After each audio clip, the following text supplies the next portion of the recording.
the 10 best details and references from the Severance Season 2 finale. Massive spoilers ahead. During Mark's conversation with Helly before he completes Cold Harbor, Helly tells him she's been trying to think of other place names besides Delaware, which is a direct callback to this moment in Season 1, Episode 1. Please name any U.S. state or territory.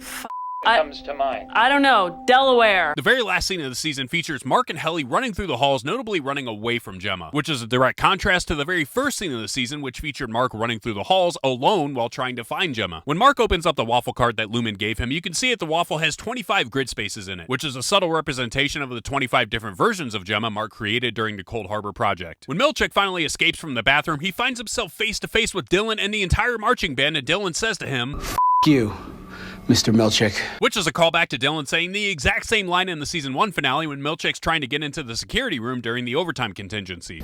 You, Mr. Milchick. Part of Mark's celebration ceremony featured an animatronic version of Kier. This calls back all the way to Episode 1 of Season 2, where Mark is discussing the perpetuity wing with the new hires, and Gwendolyn tells him that the mannequins at her branch were animatronic. During Mark's convo with himself, Outie Mark tells his innie that he heard that he has someone special on the severed floor, and he accidentally calls Helly Heleny, which visibly upsets innie Mark. This parallels to the moment earlier in the season where Outie Mark was upset at Helena for calling Gemma Hannah. When Helly says to Mark, "See you at the equator." This is likely a nod to this line from Eternal Sunshine of the Spotless Mind,